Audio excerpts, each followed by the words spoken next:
we'd been sitting on this story for 8 months. We broke that news. I even had journos seeing me at an event saying, how did you get that? That was when you started. The year we started.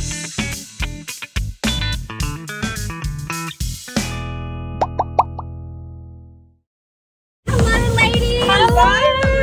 Hi. Sorry, it's just this thing that I love to jump into everyone's car. Not a problem. Not a problem. Welcome. Julie, did you want to give us an intro where you guys are from? I'm Julie Samaras. I'm the editor of Canberra Weekly, and this is Bianca, our marketing manager. Yeah. And we're from Canberra Weekly. Now, my understanding is that this is a family business. It is. The Samaras family founded it in 2009. So I work in the business with my son Vincent and his father Nick Samaras. And my other son Denham did work in the business up until last year, but he's moved to Queensland. You know, you guys are one of Canberra's most popular media outlet, right? Thank you for saying that. Yeah. And being a family business, how do you guys cope? I'm sorry, Bianca. No. Well, Ask away. Part of the family. How do you balance your work life and business balance? At the dinner table, are you guys talking about work? There is a bit of that. There's also plenty of downtime. But yeah, there is a lot of discussion at the table, but we are quite good at separating that and having some family time. What could you tell me has been Canberra Weekly's biggest success story? You know, that really put you guys out there for the Canberrans. I think that there's so many. Julie, go ahead. I can tell you one very early on, back in 2009 when we started, and we've been sitting on this story for 8 months. A young Canberra actress called Mia Wojcikowska got the lead role in Tim Burton's Alice in Wonderland film. There was a big buzz, and I think that in 2009 really heralded Oh, wow. our And that was when you announcement. started That as was well. the year we started. We broke that news. I even had journos seeing me at an event saying, how did you get that? It was a connection through a connection through a That's the connection best that way. got us to speak to these people in Hollywood. And that's incredible. And look where you are now. We're in 2023. What can you tell me that's changed from when you started?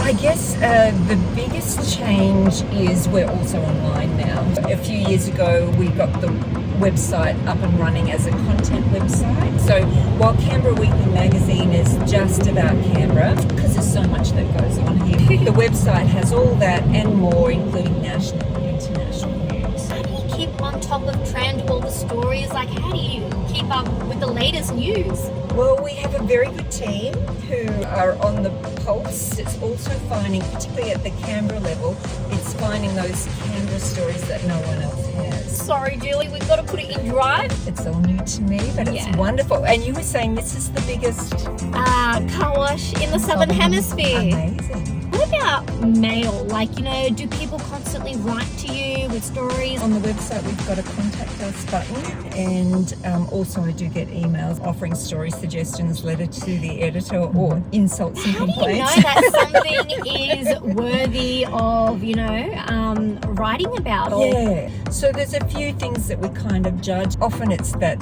kind of thing, you know, it ticks boxes. So for instance, before we were talking about Belinda Barnier from Oz Harvest, and whenever there's something to do with Oz Harvest Canberra, it ticks a lot of boxes. It's about community, charity. So while we will cover the stories that keep, for instance, the government on notice, we'll also do those feel-good, amazing. heartwarming stories. We'll put the conversation into the waiting room because we have so much to talk about. What about any success stories for your team? Success stories. I think obviously going online, but also too, we didn't have all that much of a marketing or social media influence that we do now. I think we've really definitely grown our involvement and engagement within the community. Such a great way to connect with the locals, and that's where a lot of the time we try and get our inspiration for the content and stories that we put out, also because we're directly talking to the community. Well, thank you so much again for joining me. It's been an absolute pleasure to getting to know you and your family business. So guys, pick up your next Canberra Weekly And every Thursday. Thank you again, ladies. If you really like this video, please drop a like and comment, and we'll see you next time. Thank you for having us. Thank you.